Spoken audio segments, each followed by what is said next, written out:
Trop c'est trop. Na Congo, trop c'est trop. Plus jamais ça. Never again. Plus jamais ça. Trop c'est trop. Au Congo, nous avons dit vraiment trop c'est trop. Na ba tuerie, ba massacre, na ba viol, ba pillage. Occupation na Congo, ba projet à balkanisation. La comédie, na ba dialogue, distraction politique, y'a maçon. Trop c'est trop. Au Congo, nous avons dit vraiment trop c'est trop. Y'a qu'au soutenir, ba criminel, peut qu'on protéger, ba proxy. Paul Kagame, Museveni, Kanambele Tuti au Congo. Vous les occidentaux, c'est vous qui soutenez les occupants pour piller nos richesses au Congo. Plus jamais ça, dans notre Congo. Congo Zaïre, notre beau pays. On vous dit plus jamais ça. Non, non, non, plus jamais ça. Plus jamais ça. Plus jamais ça. Dans notre Congo. Congo Zaïre, notre paradis. On vous dit plus jamais ça. Non, non, non, plus jamais ça. Tolobi, plus jamais occupation dans ma belle à Congo. C'est vous les multinationales qui financez les tueries au Congo. Oui, c'est vous. C'est vous les occidentaux qui sont derrière ces proxys au Congo. Des pyromanes. C'est vous les occidentaux qui soutenez ces barbaries au Congo. Stratégie du chaos. C'est vous les multinationales qui pillent nos richesses à travers des agressions répétées. Trop c'est trop. Plus jamais ça. Dans notre Congo. Congo Zaïre, notre beau pays. On vous dit plus jamais ça. Non, non, non. Cette fois-ci, de côté à terre. Plus jamais ça. Dans notre Congo. Congo Zaïre, notre paradis. On vous dit plus jamais ça. Non, non, non. Plus jamais ça. Tolobi, plus jamais ça. Maman Yuyu Mutumosi, Nobela Bango, Bayoka. Plus jamais les multinationales occidentales ne seront encore des pyromanes en finançant les guerres d'agression répétées contre la RDC. C'est vous les commanditaires occidentaux qui soutenez les proxys Paul Kagame et Yoweri Museveni qui, eux, soutiennent l'exécutant Hippolyte Kanambe pour diriger la RDC par défi. Plus jamais le pillage systématique de nos richesses, du sol et du sous-sol, alors que la population vit dans la misère. Plus jamais des viols à grande échelle de nos grands-mères, de nos mères et de nos filles. Plus jamais des massacres à répétition en RDC, notre beau pays, qui totalise déjà plus de 12 millions de morts dans le génocide du peuple congolais, totalement ignoré par les médias mensonges occidentaux. Maintenant, patriotes, résistants et peuple congolais, mettons-nous debout pour dire au monde entier, plus jamais ça, plus jamais ça, plus jamais ça. Levons-nous tous comme un seul homme pour dire plus jamais ça, plus jamais ça, plus jamais ça. Décolle lui, Nobela Bango. Never again, never more. The Wilson multinational will not be yet a pyromaniac by financing war of aggression repeated against the Democratic Republic of Congo. It is you, the Wilson sponsors, who support the proxies Paul Kagame and Yoweri Museveni, who support the underling Hippolyte Kanambe to lead by challenge the Democratic Republic of Congo.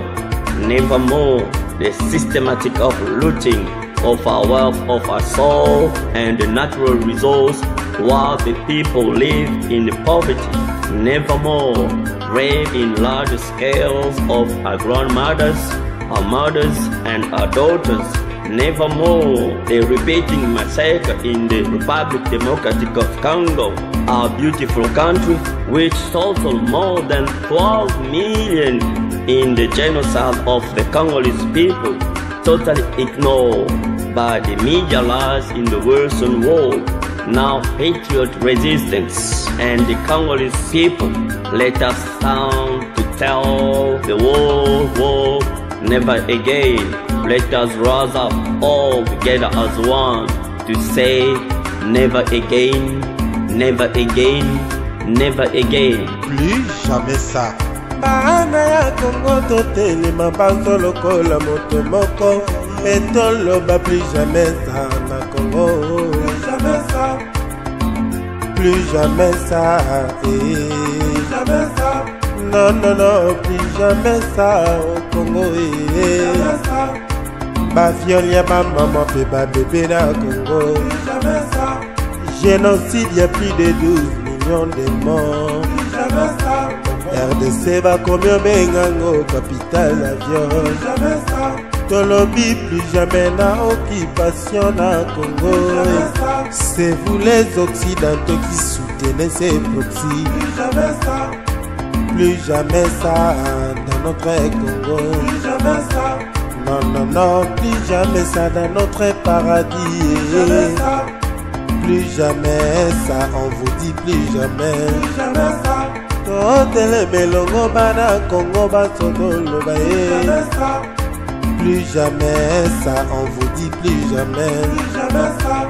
Bandeko na ngai classe politique ya opposition nasengi na bino boye tobosana nano ba division ya ba parti politique na biso ba religion na biso tolongola nyonso pembeni totika likambo ya mama Congo d'abord nasengi na bino boye quel que soit votre parti politique nalingi vraiment na tuna na bino boye soki ezali vraiment ya solo ndenge bolobaka le peuple d'abord soki ezali ya solo ndenge bolobi que maintenant ba institution politique nyonso ya RDC ezali illégitime. Alors soki vraiment bozei na volonté que tobengana régime oyo ya bapaya oyo ekofanda na Kinshasa oyo ya Hippolyte Kanambe na bandeko na ye nyonso balongwa babima bakenda bandeko na ngai soki makambo bozolo eze ya bosenga alors ngai na lance bino défi nasengi bino une chose ba institution oyo bino lobi ezali lisusu légitime te alors bino nyonso bodécréter nano institution morte po eze illégitime c'est-à-dire bobima bodémissionner nano bino nyonso na kati ya institution wana parlement sénat